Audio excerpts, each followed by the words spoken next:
You still watch that?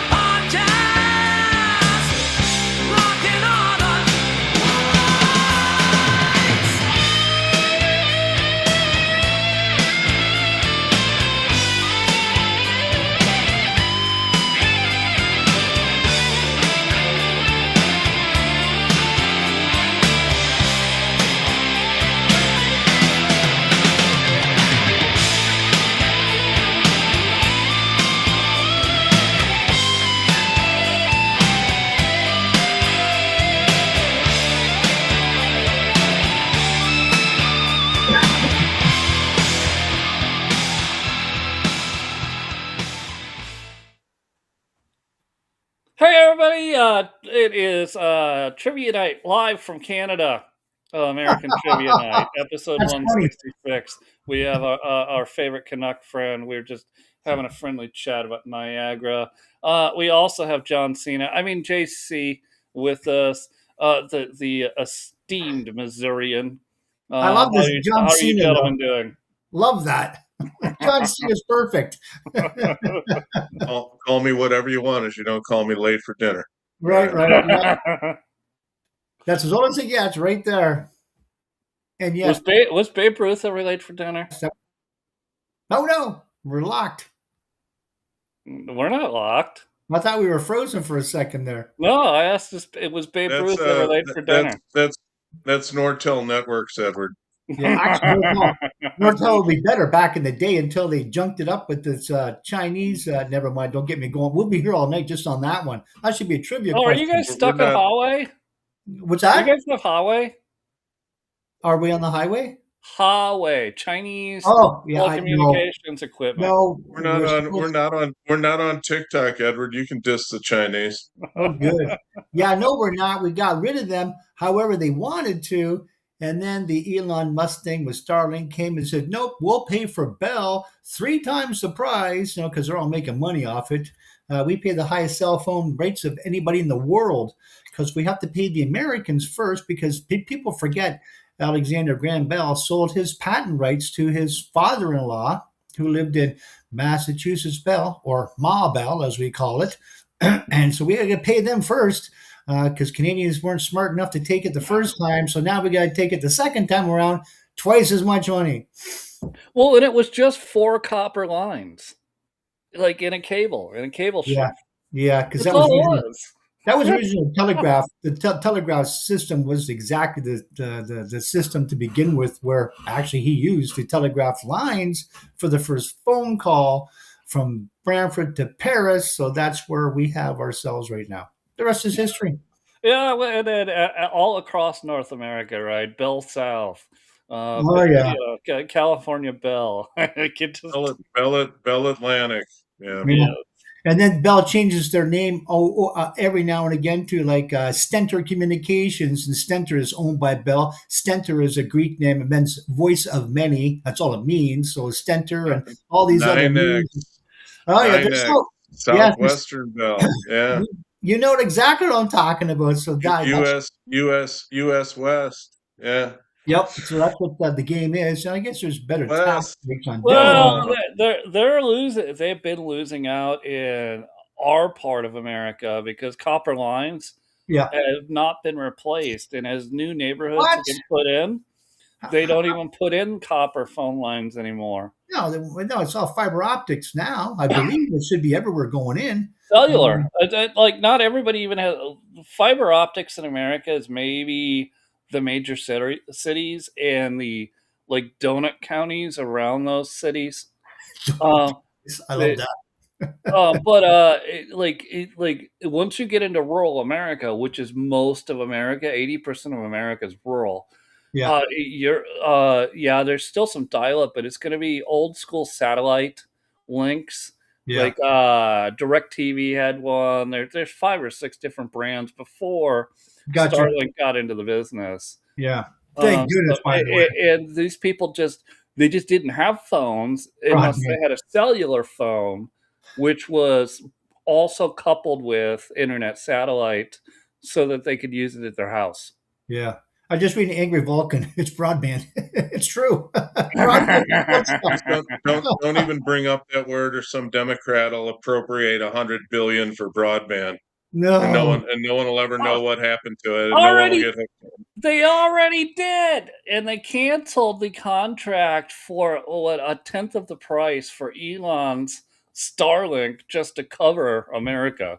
That's what we did. The same thing. And the American subsidy, the American taxpayer would have just handed the poor. Oh yeah. Well, Starlink dish. Yeah, the poor NGOs. Yeah. Funny. Yeah. Speaking about NGOs, that should be our first question. I'm gonna put angry on the board, whether he likes it or not. Yeah, that'd be good. Just, all right. Some of his comments are outstanding. All right, so I got a question for you. All right. What state did Babe Ruth hit his first home run in as a minor league player? Minor league? Yeah, Babe Ruth started in the minor leagues. I'd say New York then. I'd say Rhode Island. Oh, wow. I'm sticking with New York. I'm waiting to see if Angry chimes in. Oh, okay. Let's just see what he has for an answer. All right, Mr. Smarty Pants, Angry Vulcan, what do you got? He's looking it up. Oh, he's cheating. He's asking Grok. No, he is too. He's on Grok right now. The voice command. Oh, he says. Oh, he said I paused. Anyways, all right. So the answer is North Carolina and Fayetteville. No, you got to be kidding me. No, Angry Vulcan, you're too late. You're blanked out. That's we'll get you next time. Well, I'll at least tell him. I'll tell him the question. Although no points will be awarded for this question. What state did Babe Ruth hit his first home run in as a minor league player? I'm thinking by the comment, I think you knew that one. I don't know, but North Carolina. Yeah, I never would have guessed that in a million years. And the minors, of course, so I wouldn't get that.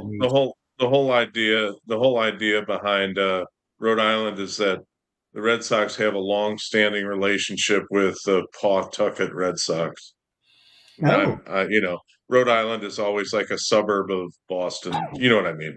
Yep. There's a lot. I was looking this up. There's actually a lot more minor league teams than I had even realized that are all connected with the MLB, but you don't think of them because they're not AAA. Yeah. Right. The AAAs are the ones that have stadiums in towns like Indianapolis or Kannapolis out here by me, or the city I was thinking of in particular was Pawtucket, Rhode Island. Ah, Garfield Day. Pawtucket, right? Oh yeah, what Garfield Day? I forgot. By the way, Garfield, the president. I didn't know he had the same day as Juneteenth. He gets shot today. My area in Indiana is right. Hey. Now, why? What happened with Garfield in specifics that made him a great president? Why would he have Garfield Day? That's a question for me. That's a trivia question. All right. Is it? Garfield Day, by the way, he said, I didn't know. I don't know that. Anyway. Nope, he's not answering. Oh, well. Well, you can only type so fast on a freaking phone. Right? I guess, yeah. He's talking about Garfield the cat. Right. Well, he's just not the president, he said. Oh, man, Jim Henson. Henson. Garfield the cat. What a great cartoonist, Jim Henson. How fun. That's awesome, Angry. Wasn't he the Muppets? I can only type 40 words per minute. Get with it. Speed it up, would you? No, it wasn't Jim. It was whatever. We'll get there. Next question. Oh, yeah. Next one. Who was the first president of the United States to live in the White House? The first one or the second one? First. Madison. Well, I want to say Washington, but Franklin comes to mind. I don't know.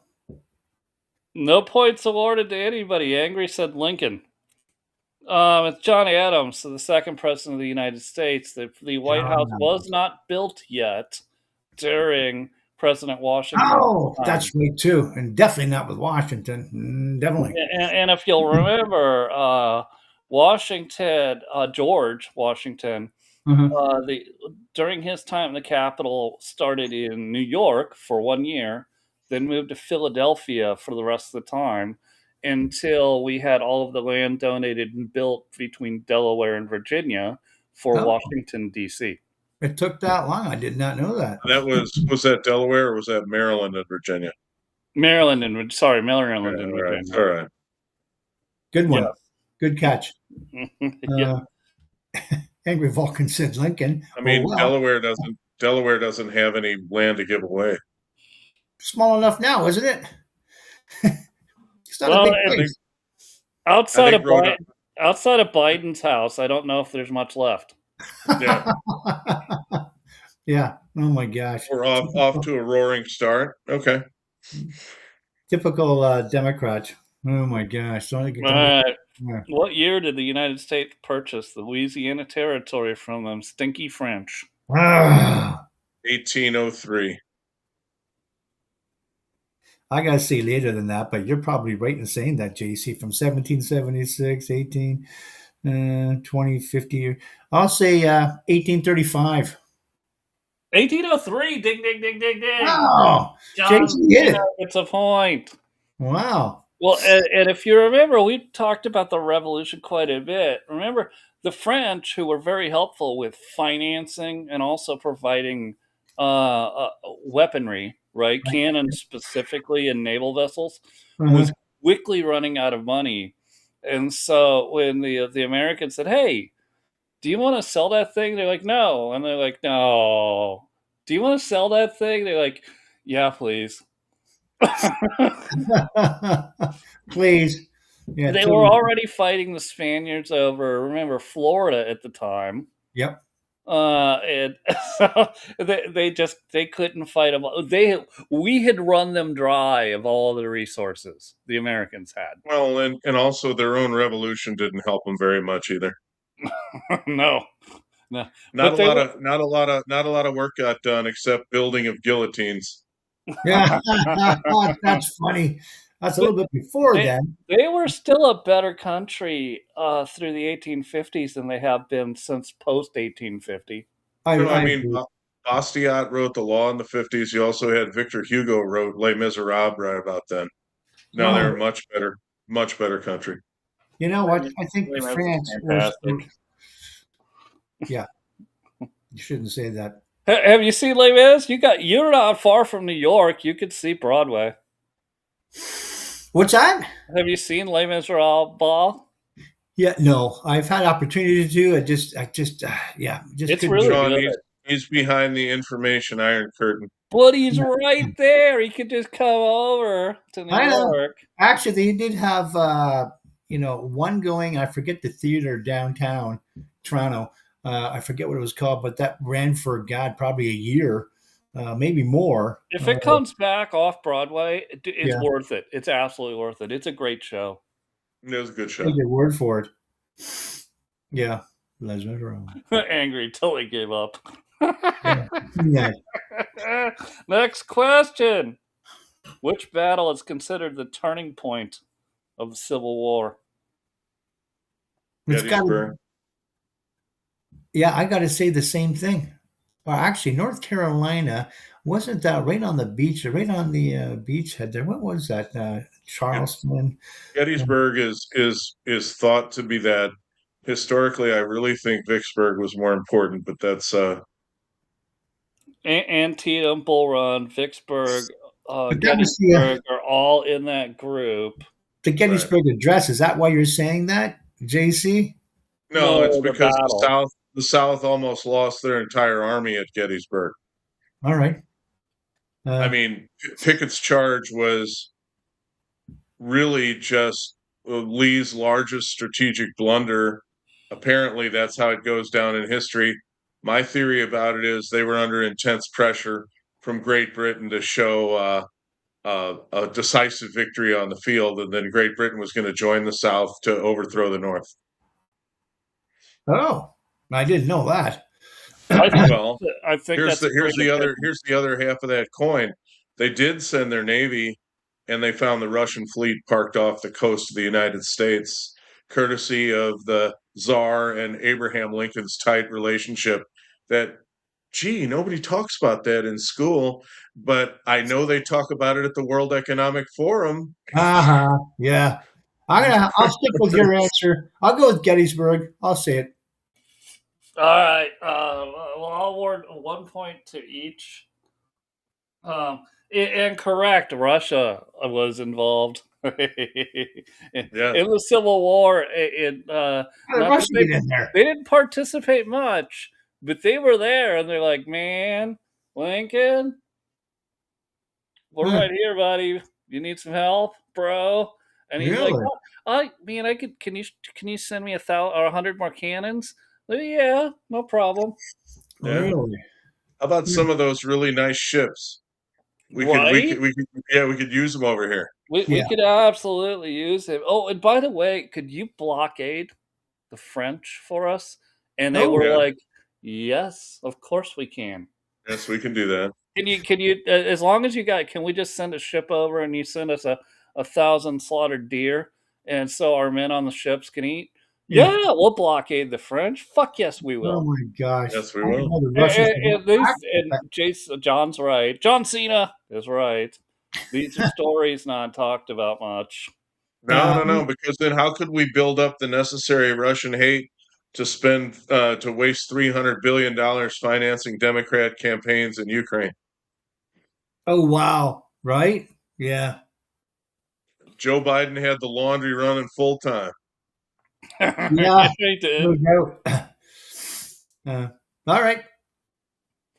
All right, so it's 2-1. Angry doesn't have one in yet, but we'll see if he gets a point. Uh-huh. All right, who was the president during the Great Depression? The Great Franklin Depression, Roosevelt. 1930s. Yeah, a chick in every pot. That's Roosevelt. Which one though? There was two of them. Which one do you think? Theodore? I said Franklin. Huh? Were there two Franklin Roosevelts? No, Theodore. Okay. Oh, did you say Franklin? Oh, all right. Well, when was Theodore? What's that? What time period was Theodore? The beginning of the Progressive era. Right around after McKinley got shot, Roosevelt became president right around 1900. Everybody gets a point. Angry even came in with Roosevelt. The wheelchair one. The wheelchair one, correct. I'm glad. Hey, look, whatever moniker that helps you remember history. Right. Use it.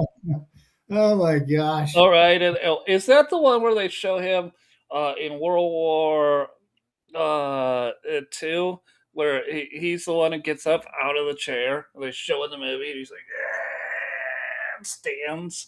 No, I've never seen that.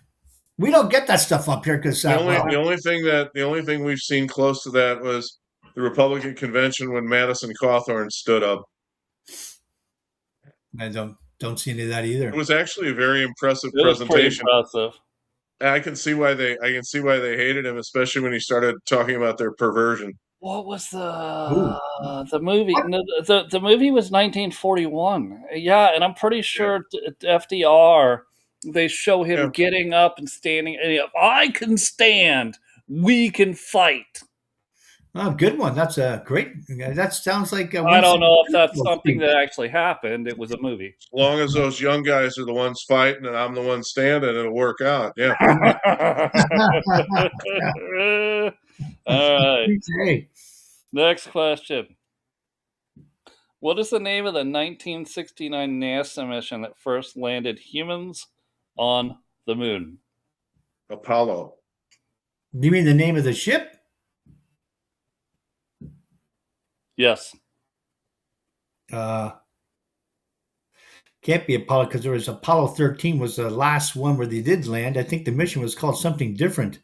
Apollo 13 is where Tom Hanks had to figure out how to do an engine blast to get back to Earth. I didn't see that, so I wouldn't know. I don't know. Man, gosh, I really hate that they just obstruct all American media from you guys. Not all of it, just the Democrat stuff we get. We don't get any of the good real stuff like Republican news. Just all the Apollo 13 wasn't biased in any way that I remember. No, it was good. That's not what I mean, but yeah, yeah. I'll say yeah. I'll just stick with the answer, but I can't see it being. I think it starts with an S. The actual mission. It just escapes me. I don't know. Go ahead. What's the answer if it's not Apollo? No. It was Apollo. It was Apollo 11. Was it? All right. The first human. Angry Vulcan says the same thing. Well, does anyone get a point? Because nobody got 11. You didn't ask for it. Good one. So does everyone get a point? No, I didn't get a point. I didn't want to take Apollo. I wanted to take another answer, but there wasn't any answer. It's easy to get the numbers. It's easy to get the numbers kind of screwed up, but if all you said was what was the name of the mission? What the name of the program? NASA mission. Yeah. Okay. NASA mission. So mission. It wasn't the Friendship. It wasn't the Friendship 7 or any of that shit. Yeah. I wouldn't have got it right anyways. My mission would have been impossible. Man, I swear to God, that guy, he's never going to get old, is he? Is it the Scientology? Who's that? L. Ron Hubbard? Are you talking about Tom Cruise or the other guy? Tom Cruise. Who's the other Mission Impossible. Yeah. He's still our action hero. Yeah, true enough.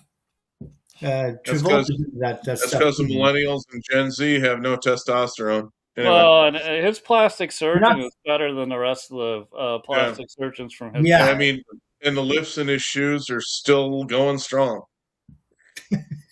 One Apollo. By the way, had 2 Apollo.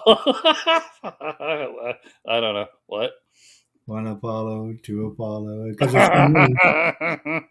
All right. In what year? This should be pretty easy. In what year did the U.S. enter World War II?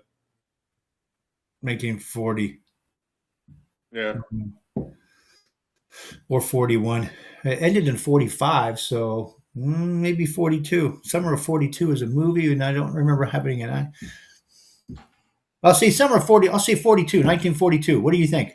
It was the summer of 69. No, I wanted to see if Angry jumps in on this one too. What are you saying? John has an answer. JC, what are you saying? What's your answer? I said 1940. Could be 41. Well, you know what? That gives 5 years to be in there. Did it take 5 years? I don't think they were in it that long. The bombing of Pearl Harbor was what year? Angry took me up on it. Bombing of Pearl Harbor was in 1941. Angry gets it correct. I'll award him the point. All right. I'm angry now. Never mind Angry Vulcan. What was it? If I remember correctly, it was December 7th, 1941. Oh, that does ring a bell too. Pearl Harbor Day. I was right there reading that. And that's where the sleeping giant was awoke. As the news, the world news media put out. Admiral Yamamoto. Yes, Yamamoto. Actually, there's a big display there in Hawaii with that we looked at. Sidebar, I didn't have this question on the list. Had we already won the Japanese front before we dropped both of the atomic bombs? Yes or no? Was that how we won the Japanese? We had won the European front. We'd actually won both fronts, but we needed to make a point to the Emperor. They hadn't surrendered officially. No, they had not. We had to make a point to the Emperor. They were incapable at the point of fighting back. They were done. They died. Kind of like Iran is today. Yes. Yeah. And so we're not there yet in the Iran thing, but so the reason those 2 bombs were dropped is because the Emperor refused to admit to his people that he was not a god and to surrender. Yeah. So if you're going to say that we had won prior to that, I'm going to say no. I'm going to say that ended it. Yeah, no, it did, because they surrendered right after that. Right. Great point. As we've come to learn, they really do need to surrender, or else it'll give I don't want to get into Iran. A lot of food for the quagmireologists. I don't want to get into the Iran war. It's a good analogy. It is. I know it is. It's right on. What comedy? We've had this discussion many, many times, especially Edward, over the last 5 years of doing stuff online. What was the first permanent English settlement in North America?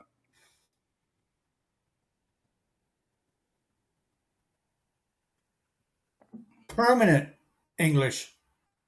I know that word's harsh. What was the first English settlement in North America? That's the best way to put it. First English settlement. It was the first one where they were given given a whole bunch of money in a boat and sent to go try to form a colony. A colony, not at the time meaning as big as what our states were, maybe Delaware. Just establish a living settlement. There is that one colony that disappeared. Angry is if I'm following this right, Angry is going with Roanoke. Yeah, Roanoke. That's what he's saying. And I want to be very clear: this is an English colony. This is not a Spanish colony, which the first one would be St. Augustine. Right. Would be St. Augustine, but that would not be a English colony. It would be the Moors. Oh, you did mention that last time, by the way, JC. Remember that you text that answer in. So somebody said the right answer. They just haven't locked it in yet. Jamestown. Yes. Okay. And we'll give you the point. You score Edward 3, JC 5. Angry's got 3 just by using our chat. You could jump into the chat. We'll put you on the scoreboard if you want. And then the thing that's interesting about Jamestown, right, is no correspondence obviously was coming back. Plymouth, being the one that we famously talk about with William Bradford, was roughly a decade later. And there was actually people that went from Plymouth to Jamestown or other expeditions. They weren't trying to, at the point, like land and stay, but other expeditions that went to go look for Jamestown, and nobody was left. So the assumption is either they all starved to death in the winter, or the few that survived just got lucky and found Indians to take them in. So they were not successful at all, which is why William Bradford's crew, when they were fundraising, right, and said, I have to give 50% of everything I make in the New World back to the Old World, they made that deal because they didn't believe that anybody could actually do it. And Bradford's crew was the first one to be successful, starting the onslaught of English and white Europeans. Because Bradford used capitalism instead of communism. Right. I gotta say though, I don't know if that's just because that's American history you're reading, because in Canada the settlements were probably earlier, fighting with the French when it first all started. So I don't know how that. You'd have to give us some. Frontier life and forts are not colonies. Right. So, and what you're talking about, you can go all the way back into the 1400s, all around the northern seaboard of North America. Leif Erikson and all that. It's going to be a lot of Nordic states. It's going to be a lot of Vikings. Things like that. They never came to stay. They just came to see what they could find, whether it be animals or people or minerals or whatever they could. No, that sounds more like it. Canada's a hotbed for furry creatures. Yeah. And you can get a lot of pelts and things that keep everybody warm. And they would stay the winter and then go back in the spring Yeah. It would sail Probably back not across ever the Atlantic. establishing an actual colony, though, is what you're saying. A fort Right. is not A permanent really establishment, which and it's not here. So correct. Which Jamestown absolutely was meant to be a permanent establishment. They just didn't, and we don't have a lot of history from it because other journals gone. Right? There was nobody living left that we could ever find that had journals written down about what happened with their experiences. Yeah. The first experience that we know about, right, is William Bradford's journals. And that's why you had to come up. That's why Jamestown's mythology about women and stuff is Indians is so much more florid because you could take more license. And you know what? It's not that. I mean, as Georgia Maloney just proved yet again, stop with the political power. Good God, she's upset because she didn't get a selfie. I mean, come on. Is that really a thing? I saw it going around the internet. But is that really a thing? Yes. Grow up. Gosh, that's just ridiculous. That's just, oh my gosh. I mean, she must already have 500 selfies with the most powerful man in the world. Yeah. Why did you need one this time? I see you angry. Melania's a globalist. Well, she didn't used to be, but it seems like she is now. She got sucked in. She got sucked in with the EU. Yeah, she did. I know it. With the grandees. Yeah, she changed her tune too drastically from, say, even 6, 7, 8 months ago. Just a big spin there. I thought, where's she coming from? Why? You got there. You got to say there's few things on earth that are as entertaining as the Italian government. I mean, prior to Clinton and Trump, it was all the Italians were the whole thing with Berlusconi and how many times could he get elected and thrown out and everything like that. It was like The Sopranos. Yeah. And I forget the biggest communist guy that they supported in Italy, which really ticks me off.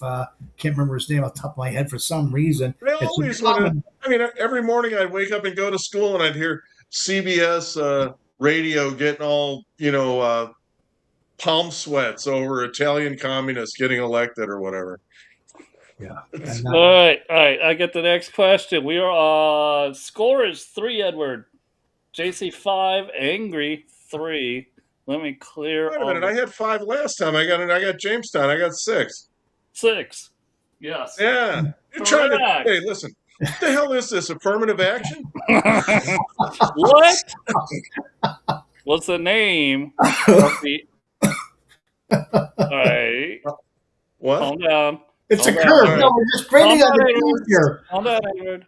What was the name of the 1823 policy warning European powers against further Western colonization?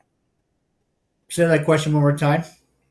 What was the name of the 1823 policy warning European powers against further Western colonization? The Monroe Doctrine.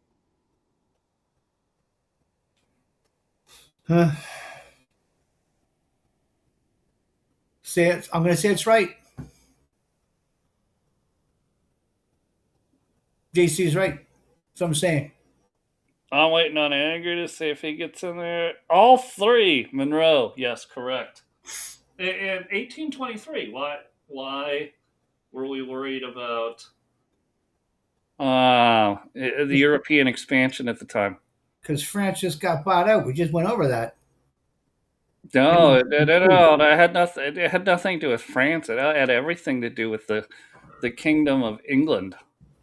Always. England had been expanding all across the world. They were in Asia at the time. They're in the Middle East at the time. They were building their Commonwealth. They're still Canada is still part of the Kingdom of England. So is Australia. Yeah, I heard Canada is still a colony. It is. It is. It's certainly. Don't be misled by these libtards thinking we're a free country, because we're not. There is no sovereign here. It's owned by the king. We already know that. But these dum-dums Don't get me going on that, our education system, because I'll just have to throw up. But go on. Go ahead. Angry. Good point. He says, I remember my teacher was a liberal in history class, and she was pissed. She called us all imperialists. Yeah. Who was the imperialist, though? Was it the Americans or was it the British? Well, we know we get called imperialists every time we stand up. I get called imperialist Nazi, but I don't really give a shit what they say. You do? How does that even fit? How can you be an imperialist Nazi? Does it matter? Does it matter to my opponent across the voting line? Probably not. Don't care. They don't care, Edward. They just, if I can sling words at you and make them stick, that's all I win. I win. Yeah, I suppose. Yeah. All right, let's move a little bit west. What year did the gold rush begin in California? 18.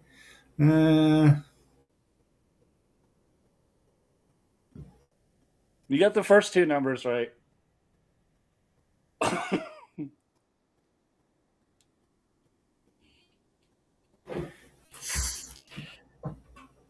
1875. I think it was more like 1860. Oh, nobody got it right. Angry comes in at 1848, but he is the closest. 1849. Oh, wow. No points awarded. By one. He said California. Know. He lived in California. Come on. That's why he missed it by one. He was so close. Yeah, right. Maybe he can tell us when Levi Jeans started. Maybe he can tell us that. He probably could. Oh, I didn't put this on there, but when I was just doing research for these questions, that's one of the things that Grok or Claude, I can't remember which one I was using, said, do you want this as a trivia question? I was like, no, not really. But it said, hey, you could use this as an American trivia question. When did Levi Jeans? I have no idea what the answer is. I still liked it. I have no idea. I don't even know who Levi was, but obviously he was an important person. Levi Strauss? Well, I think he started a jean company. Yeah. Actually, it was canvas. Canvas pants. Denim. I went to denim after. I started out with canvas for the miners. All right. That's what we were told. I don't know if it's true. That's what we learned. It's probably not true. Moving on. Yeah, moving on. Flat bottom jeans makes it. Not flat. Fat bottom. Girls make the world go. But I get his reference. Felt bottom. He's getting closer. Which president purchased Alaska from Russia? We already had this question, didn't we? No, we talked about Seward's Folly. We didn't talk about the president. Right. Yeah, we did talk about that. So, which president was it that bought Alaska from Russia? Wasn't Seward in the Lincoln administration? No. Who was the guy assassinated? I can't remember his name. Might have been, but this isn't the president who bought it. Okay. I got that name on the top of my tongue here, tip of my tongue. Well, and he was secretary of the CIA, Seward. I mean, state. Great. There was no CIA at the time. We just called it State Department. Yeah, it's been the same all along. I'll say Jackson. No. Or Johnson. Johnson, Jackson, Jefferson, Jackson. I'm saying Jackson. No. That's what I'm saying. No? Let me give John Cena a chance to answer. We got Angry's answer in. What did he say? Andrew Johnson? Yeah. I was thinking that. I'm going to go with Jackson. I think if it was Grant, I would know it. I'm trying to think about who came after him.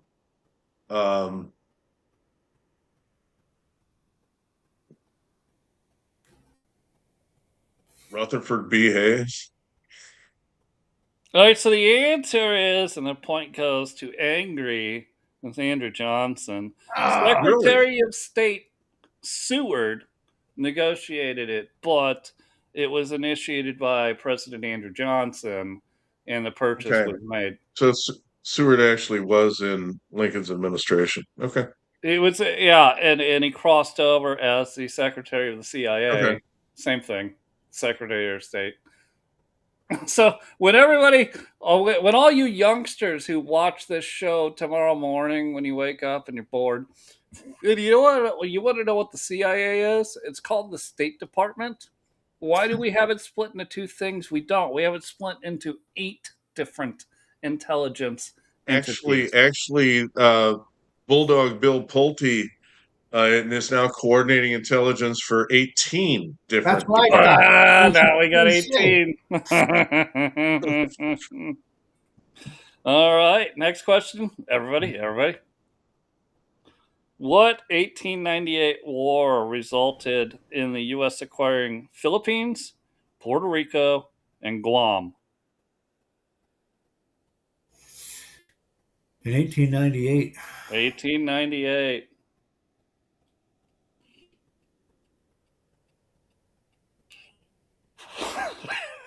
Are you reading these comments? I'm laughing at Angry's comments. No wonder you got the Johnson right. I got.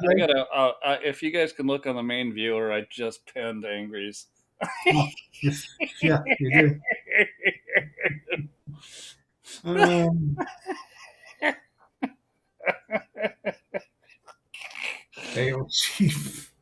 Oh, Angry, you're cracking me up. Hey, what was that? What was the question? I can't remember.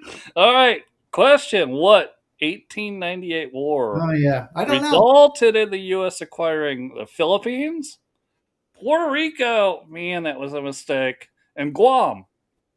Yeah, I don't know. We should have let the Spanish just have Puerto Rico. Spanish-American War? Yes.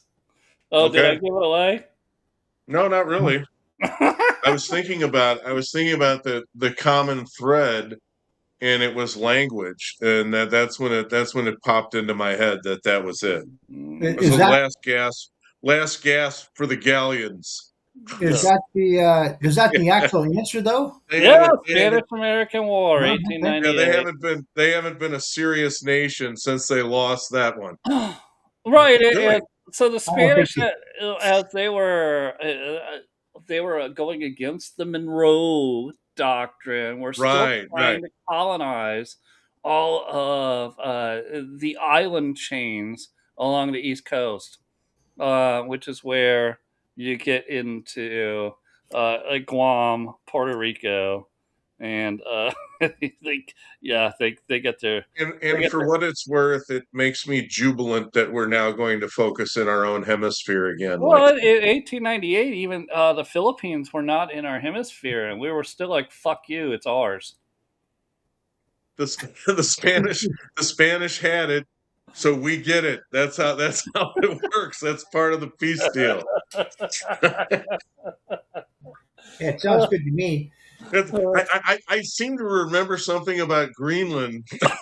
Hey, being part of Denmark, and someone saying, "I don't care, I want it." Listen. We still got 2.5 years, and I'm going to tell you, Cuba is going to become a territory. Just deal with it. Oh yeah. Deal with it. And I will love visiting the island territory of Marco Cubio. Yes. That's a good one. I love that. If he can ever get over his disappointment about the MOU. Oh my God. Brutal. We'll talk about that offline, but brutal. Brutal. Holy man, that face.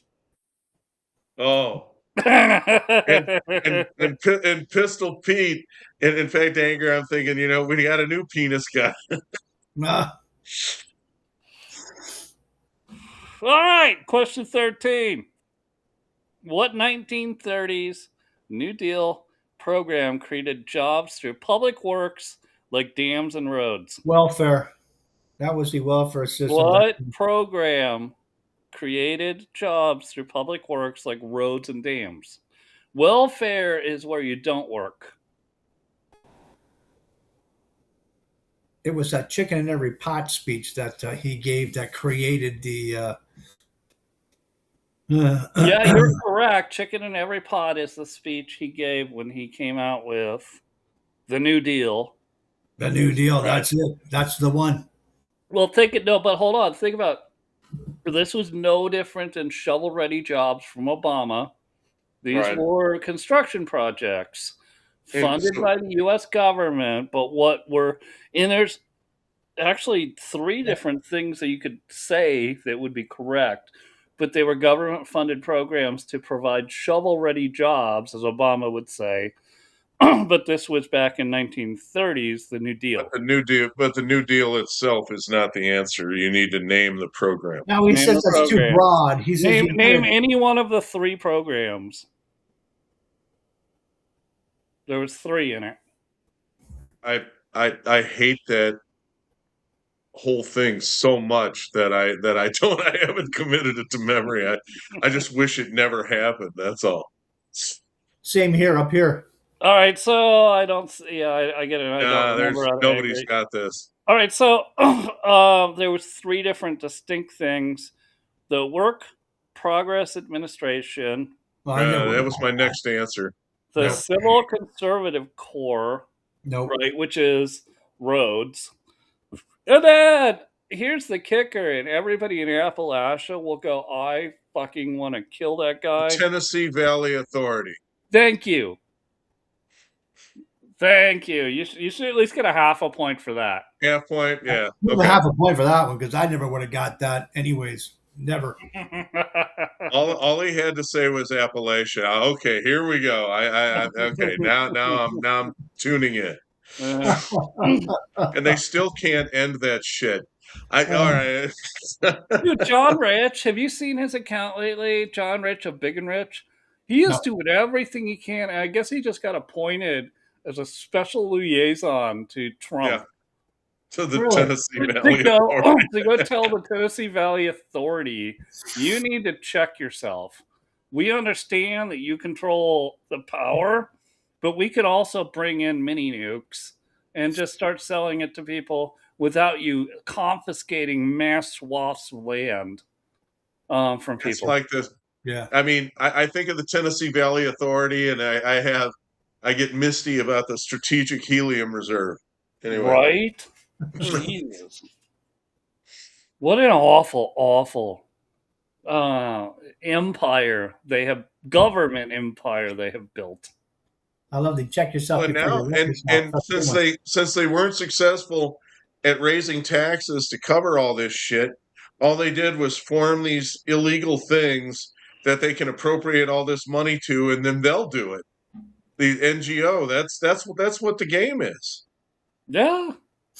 Right. And even after, Sean, even after establishing that a full third of federal spending, 1/3 of $7 trillion a year is fraud, you can still expect that 4-eyed little shitweasel to walk up there with a budget deal and fully fund the whole damn thing, including USAID. And he'll look at us, and then he'll kind of look down, and he'll go, well, there's just nothing we can cut. You don't like Johnson and that's going to pass for wisdom? You don't really like Johnson much, do you? Oh, I like him better than Thune. No, well, God, yeah. Who doesn't? You see my new meme? No. Thune's Goons. Grok helped me out on that one. All right, question 14. Which amendment lowered the voting age to 18 years old? 21st. 26th. 25th, pardon me. I'll say that. And the answer from Angry is old. I can't. He says the penis guy. The penis guy. That's not an amendment. He said the 22nd. He revised that to 22. All right, so I'll give you a hint. It was the slogan was "Old enough to shoot, old enough to vote." Still, women's suffrage was 19, and then 20. Well, the women's suffrage movement was 19, but it started in the 1850s. So this one's more recent. Well, the Civil War. The hint was the Civil War because you're old enough to shoot, old enough to vote. So well, the ERA that they keep trying to ram through would old be enough 27. to shoot, old enough to vote. TV was colorized. 26. Oh wow! I could be right then. What was your answer, Edward?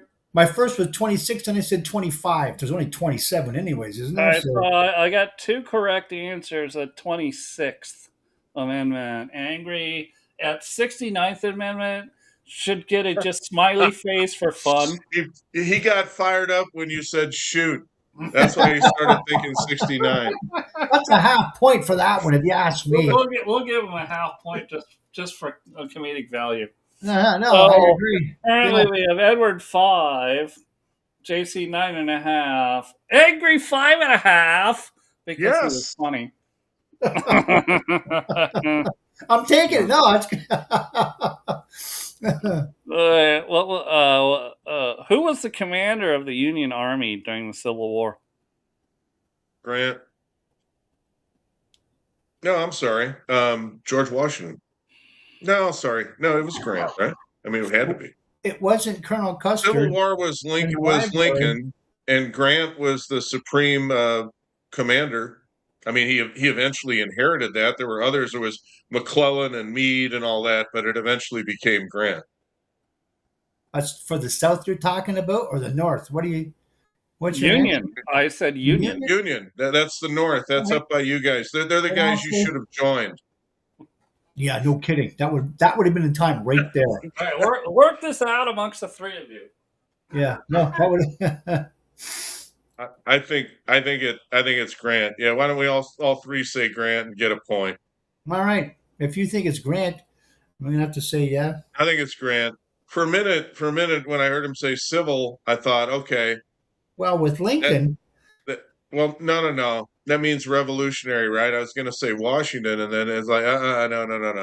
The Civil War was Grant. Lincoln went through 5 or 6 generals. I didn't know that. He kept firing them because they didn't want to fight. He had the same problem All right, so there's also a difference in words here. Let's be very clear. What you're thinking of as commander-in-chief, that is different than the commander. Oh, the army. I agree. Right. So the commander of the army is a step down below Lincoln. Right. And Edward, for reference, Dwight Eisenhower was the commander in Europe in World War II. Correct. Okay. So everybody in Montgomery, right? In Montgomery was the British commander when they actually had a military. He's still an idiot, anyways. That guy. I can't believe what he did to us Canadians. But anyways, that's a whole story. We could do a whole 2 hours on that one. Who, Dwight? Are you talking about Dwight? No, I'm talking about Montgomery. Claiming all the victories and wars. Angry's loving him some Stonewall Jackson, but he was the Confederate commander of Robert E. Lee too. I'm going to go with Grant. Actually, interesting story. Confederate commander, but he was from the Union. What? Yeah, he's Virginian. Oh. That's the North. Everyone says Virginia's the South. No, it's not. It's the North. Lee felt like he was a Southerner. Are you saying that his answer is correct then? Jackson?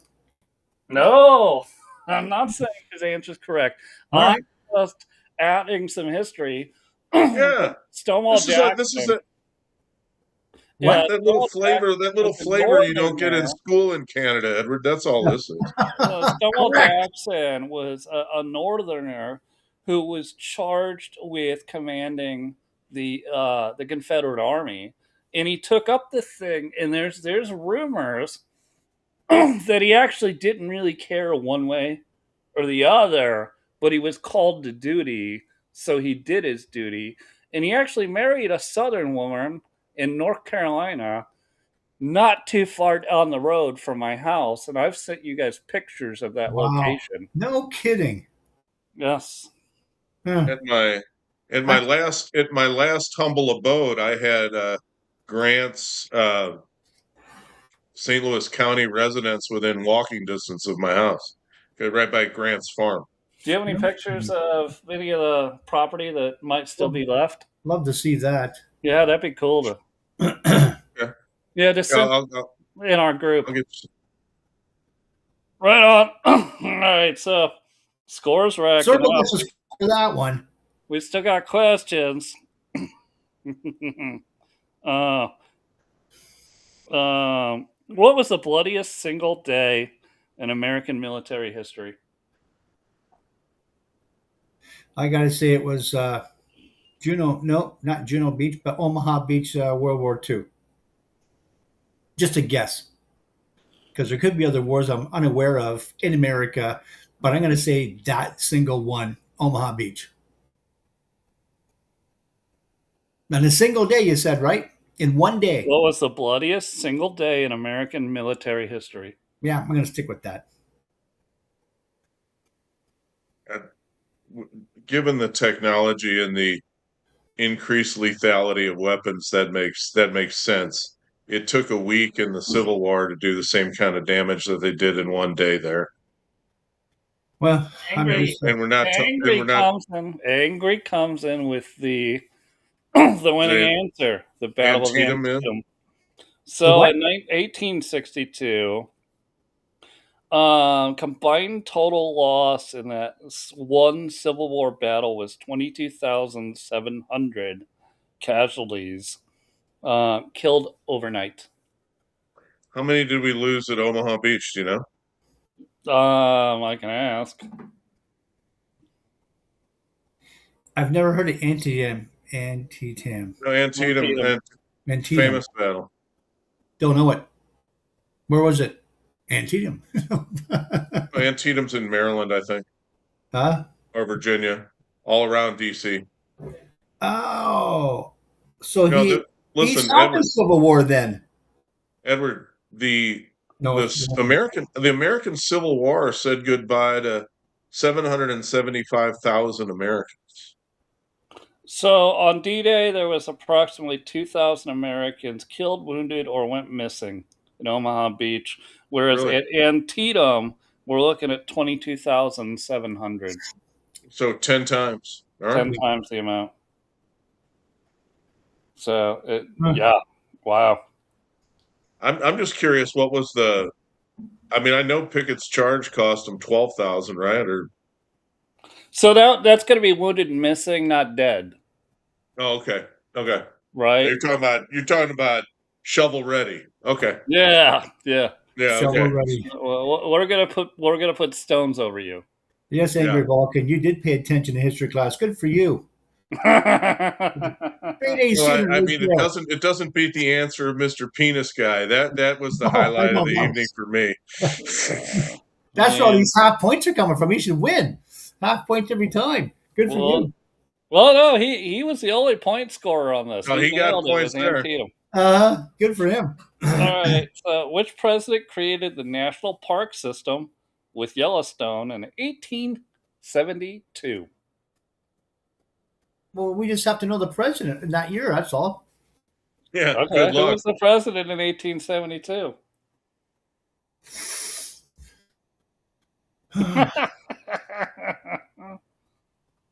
Yellowstone was the first. Lincoln made it to 65. Yellowstone was the first park. Yeah, it was the one. It was the one after Grant.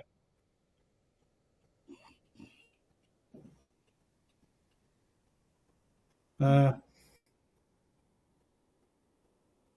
I'm going to take the president that came after Ulysses Grant. What was his name? It escapes me. It could be like I'm thinking it could be. How long do presidents? I'm going to give you a hint. How long do presidents serve? 4 years. 8 years. If they serve 2 terms, except for one, Garfield served 3. Everyone else has served 2. I wouldn't know his name. Lincoln made it 5. He made it 5 years. So then you have 8 years after that. Roosevelt. Well, Andrew Johnson got 3 of those. I'm going to say Roosevelt. 1865. I said 1872. Is that within 8 years of Lincoln? No. How about Rutherford B. Hayes? you Hey, what was man, was Taft in the 1900s? John Cena was on it. He said the right thing. He failed. Okay, so it was Chester Arthur. It was Grant. Grant. Okay. Yes, it was Grant. He had 8 years after Lincoln. Lincoln was 65. Yeah, but, okay, you're right. 1872. Okay. All right. Right. Hot president. That's a few. That's all right. The whole point of this is that so they're not easy. All right. What 1960s? Well, unless you outsmart yourself. I mean, I knew Grant was the next guy. Anyway. What 1960s? In my okay, and you said 72, and in my head I'm obviously thinking 82, because I'm adding 8 to 60. 18? See, it's even the last fucking century. Okay. No, Lincoln makes it to 65. Johnson gets to 68. And then you got Grant for 8 years. And I'm thinking, okay, it would be the next guy because that's 82, but it was really 72. So Grant was it. All right. Oh, I totally get it. The synopsis were there. They were firing. Yeah, but maybe there's a little too much Yingling. So there you go. Come up with an answer. All right. Here's an easy one. What 1960s program by Lyndon B. Johnson aimed to eliminate poverty? Social Security. Wait a minute. No, that's Government cheese program. What do you call that? No. You're on to the right thing, right, Edward? Yeah, you're but on to the right thing. Was it Medicare? No. AFDC? I got to think of what that is now, that government cheese stupid thing they had going on there. No, you're on to the right thing. You think as Marxist as you possibly can. What did they call this program to eliminate poverty in the 1960s? Well, they called it the war on poverty. The social welfare, the what do you call those things when you get tickets to buy pieces of paper? Can't remember. Escapes me. Don't know. Section 8. I mean, he's talking about food stamps. Food stamps. That's it. Yeah. Those are all part of it. What did he call it? What did he advertise? The Great Society. Point awarded. Okay. Thank you. The Great Society. Angry Vulcan had that written down too, by the way. We'll definitely give him a point. Good job, Angry. Yeah. All right. Here's a fun one. Who was the first president of the Continental Congress? The first president of the Continental what? Congress.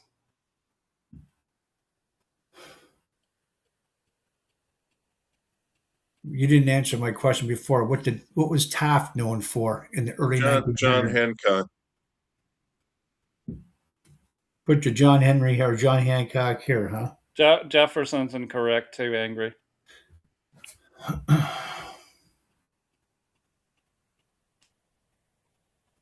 John Hancock is famously associated with the Declaration, but he was not the first president of the Continental Congress. That's my next hint.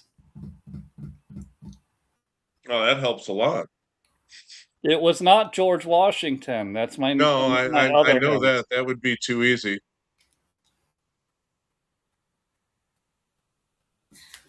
Now I should come in with Jackson. No.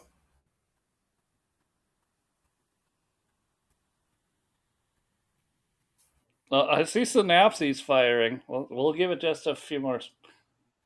See if we can get it. No, Samuel Adams wasn't executive material. Angry. Nobody would pick him. He was too much like me. Yeah, Sammy Adams was a fire spitter. He was a friggin' brawler. Yeah, I mean, maybe his brother. It was his cousin, John Adams. Yeah. But that's not the answer. The answer I'll give it is Peyton Randolph. Yeah, I never would have. Oh, that was my next guess. Yeah. They never would have got that. So they had to make it a Southerner. That's I mean, Randolphs were slaveholders and all that down there in the Carolinas. Never even heard of them before, so that's a not just that, but remember they were Tory, right? Really? So you had a Tory, wow, in charge of the Continental Congress. Yeah, we had the same problems Canada still has back then. Yes, unbelievable. See how far behind we are. Worthless Tories in charge of our government. Yeah. Yeah, Peyton. Yeah, right. Angry Peyton Manning. Peyton Manning was the first president. That makes Archie Manning the first dad. He defeated the British with his rocket laser cannon arm. Yes, that's how it is. You could have said Preston Manning from Canada. That'd be even made more sense. But skip that. All right. You helped me remember that guy. What was that answer again, Sean? What was the answer? Was Preston Randolph. Peyton Randolph. Peyton Randolph. Yeah, he was a football player. As a point, Angry pointed out, played for the Indianapolis Colts. Well, that's Manning, though. But I'm talking. The answer is. So the answer is Peyton Randolph. Edward, you're a scream, man. Anyway. The answer is. If you guys want to hang out, we got 4 more. Yeah, we could clean it up. That's fine. I don't care. It's been fun so far. I'm still back at 5.5 or 6.5 points. I don't even know where I'm at now. You've crossed 6 for sure. Oh, thank God. I'm stuck at 5.5 for an hour. 5, 10, 11.5. JC's got 11.5. Yeah, of course he does. 6, 7, 8.5. Angry's got 8.5. He's you're not representing Canada very well. Give me one more question. Make it an easy one. He's representing Canadian public schools. All right. I will win that one, hands down. Next question. We call it retardation here, but that's okay. Canadian public schools. Well, hold on. Who was the chief author of the Declaration of Independence? Thomas Jefferson. Do you think that was a chief author, you said? Jefferson was the author. Thomas Jefferson.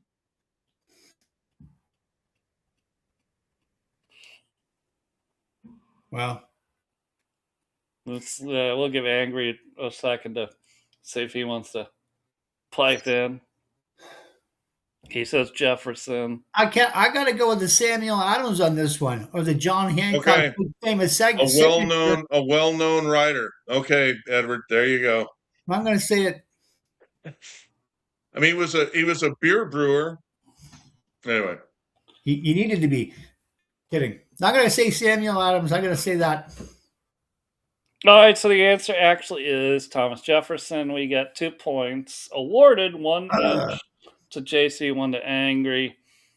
Samuel Adams, again, was a brawler. He was well known in Revolutionary history, but he was not John Quincy Adams, and he was not John Adams. He was a cousin to them. It was like you have the Irish statesman, and then you have the Shanty Irish. Sam was Shanty. I should have said Quincy. I made a mistake there. I should have said Sam. I've been seeing so many. Why do you think Boston named a beer after him? Yeah. Yeah. Well, that's the Irish. Because they like to fight. Yeah. Sam Adams is a brawler, and he, not that he didn't serve an important point, important stuff in the American Revolution, but he was not a part of much of any of the document writing or any of the war fighting. He just signed it when other people did it.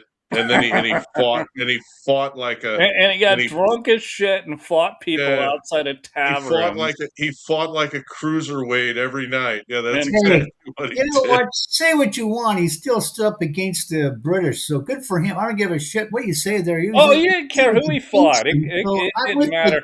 It didn't matter. He'd get drunk, and it didn't matter. He'd step outside that tavern. The song by John Mellencamp, and he just starts I fight authority. People. Authority always wins. That's Sam Adams right there. All right. I'm with the guy. That's good. Good for him. He stood for something at least.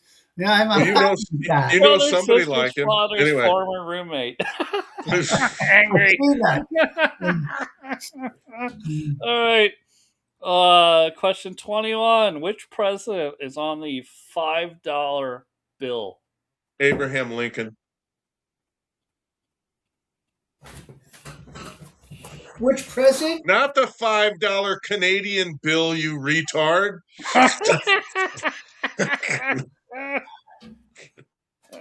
I'm just looking for change. Was that Trudeau? He's an American, you silly. Shit up there. I figured it'd already be Xi. What was your answer? What'd you say? That's the 10, not the 5. The $5 bill. What president's on it? I'll say, well, Abraham Lincoln. Yep, I'm going to say he's got to be right because this is Benjamin Franklin's on the 10, Edward. Hamilton's on the 10. Was Benjamin bonus points. Was Benjamin Franklin ever a president? No. But he's on the $1 bill, by the way. And that's George Washington. It is Washington. Here, right there. It's Washington. Yes. Thomas Jefferson's on the 2. Lincoln's on the 5. Hamilton's on the 10. And your buddy Andrew Jackson, who you've been anxious to answer all night, is on the 20. Okay. All right. So I still haven't heard from you, Edward, because the bonus question was Ben Franklin ever a president? What's your answer? I will say Ben Franklin was never a president.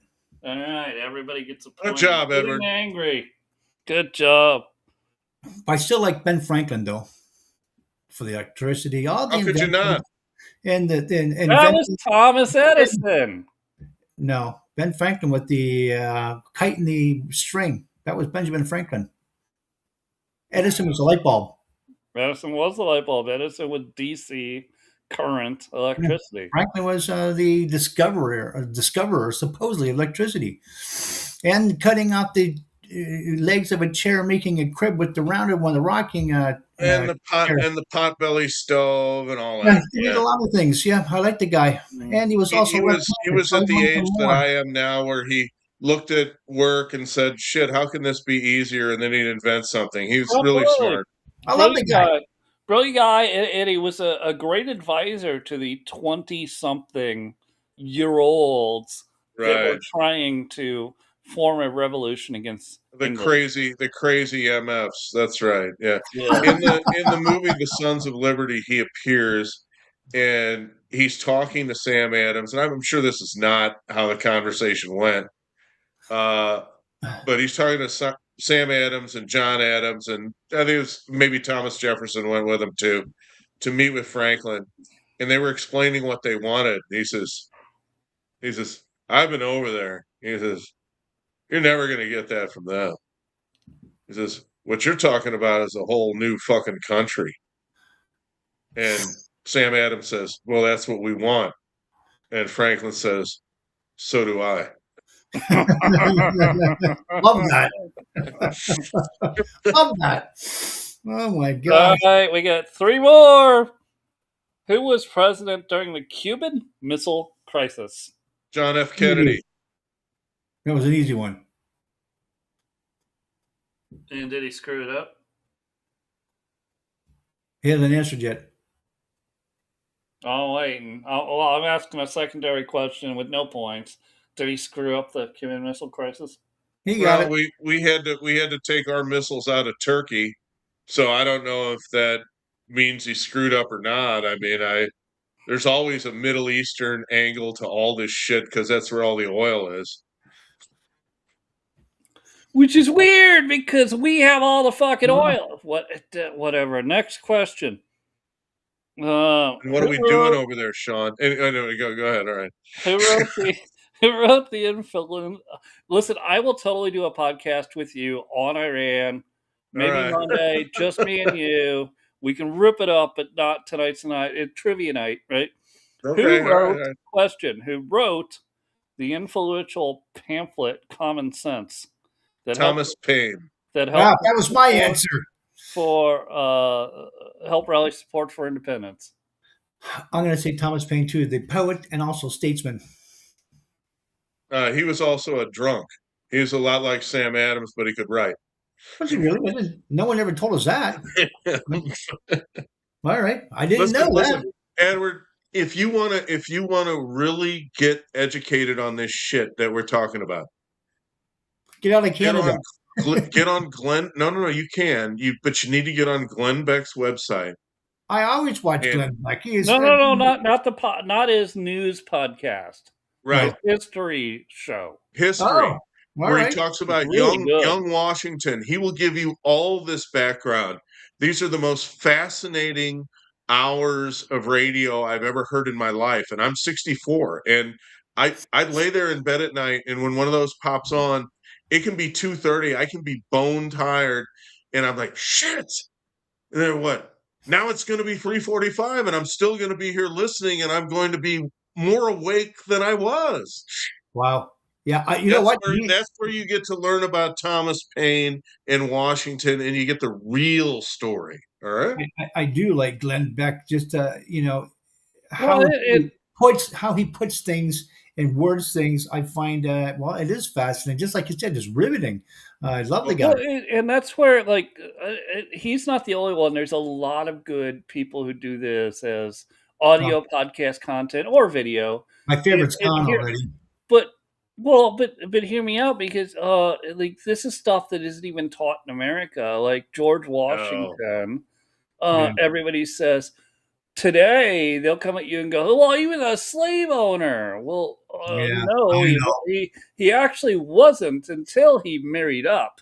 And you go, "Well, what does marrying up mean?" He married a super rich chick who wasn't that good looking, named Martha. Yeah, he married into wealth. He was already wealthy. But he married into a family that was 10 times as wealthy. Like the wealthiest family in the United States. Making him the most wealthy person in the United States, in the colonies at the time. And so when AOC says, we were fighting the billionaires. No, this was the billionaires were fighting the royals. I wonder why I don't want to go too far afield, but Angry has said that Beck he thinks he's a grifter, and I can understand that. Glenn is an emotional guy, and sometimes he goes off the reservation. But if you haven't listened to him lately, Stu is no longer on his show, and Stu was the court jester that actually got him off track and led him nowhere. Glenn's actually doing deep dives on American history with those pictures of a young George Washington, and those are radio gold. I've never heard anything else like it. Much better. Yeah, I'm going to agree. Angry. And they're free. You just have to get on iHeart and search out the Glenn Beck podcasts that have the picture of Washington as the caption, and then just click on that and sit back and be mesmerized. Yeah, definitely. Love that guy. Not as much as our former guy. Yeah, I'm also going to say, there's a lot of times where I was like, Glenn, after watching and he started this a little bit before the America 250 thing, but he got in on the America 250 thing, Angry, and the history deep dives he's going into are really incredible. And so, look, I'm willing to forgive people. People do things. They do, especially for money. You said grifter. He was on cable news. But that's not. You know what? I'm no longer. Salary. You talk about forgiving people. I'm no longer willing to forgive Megyn Kelly. I'm not going to forgive Tucker. Yeah, I don't know. Enough's I subscribed to Tucker Carlson Network for the first year too. Man, I was so anxious to do that, and then the website didn't work right, and I gave up. And I've never been happier that something misfired. Good Lord! The first 4 or 5 months worth of interviews with like Javier Milei and with Putin, I was like, this is really cool. I was like, and it seems apolitical, which is weird for Tucker, but they were just good interviews. And then after that, he went full off the rails. He's like, it's the Jews. So did Megyn Kelly, though. She did another about face. Now she's back to where she started. Okay. Megyn Kelly could have gone somewhere. She's the Georgia Maloney of the United States. That's a good way of putting it. Absolutely true. No, absolutely true. You know, what do they have in common, Edward? It's between their legs. Anyway, all right. Enough said there, because that's very true. I shouldn't say that out loud, but yeah. All right, before everyone goes off the rails, let me get scores. Tonight, on Trivia Night 4, episode 166. Man, I had a good time. Edward got 10 points. Very well done. Wow. Yay! That surprises me. Probably 100. 13.5 points. Good job, Angry. Wouldn't surprise me. Stacy got 16.5 points. Yeah, of course. Bravo. Sorry, Edward. Yeah. Yeah, we just caught up on a few unfortunate questions. Listen, you got a Canuck that knows that much about American history. No, he's okay. You got to give him a lot of credit. Or as Eddie Murphy used to say, we can hang with him for a while. By the way, I want to comment on what Angry just said. Yeah. Candace Owens is the worst. No, there's 3. I don't think there's a dime's worth of difference between Marjorie Taylor Greene. Oh God, yeah. Candace Owens and Thomas Massey. And who? Thomas Massey. Yeah, Massey or Cortez. I honestly, it's just this crazy attention whoring stuff that they just go for clicks. Yeah, I could name off a couple others, but the AOC does come to mind right there. We're all just quaking in our boots for Massey and MTG to splinter off and defeat the Republican Party. Well, let me ask, and we'll see if we can get Angry to answer. What, like, did you used to watch Candace? Because I never did, and I remember, and I understand the full history going all the way back with Charlie Kirk and Ben Shapiro and doing the college tours. They were young at the time. It made sense for them to debate college kids. Charlie Kirk, obviously 10 to 15 years younger than both of them, which is why it made sense when Charlie Kirk took that over from Shapiro and from Candace. Do you really think that Candace was different then? Because I didn't see a difference in Candace. It appeared different when she first started with Charlie Kirk, when they had the front desk, when I'm going back to the teen years. It was the perfect toxic marriage. She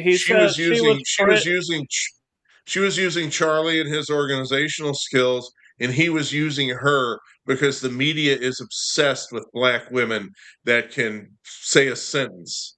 That's right. And all you had, and she could get away with saying stuff to congressmen that you or I would get thrown in jail for saying, and she could put it right in their face. Everybody go, "Whoa, look at this!" Yeah. Angry saying the same thing. She was just a pretty conservative girl. Guys could simp off. Yeah. No, but Charlie used her to break through the white noise in the media. He was smart to do it. But it's kind of like what do they call that? Pick your poison.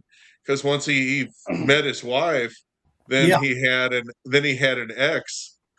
I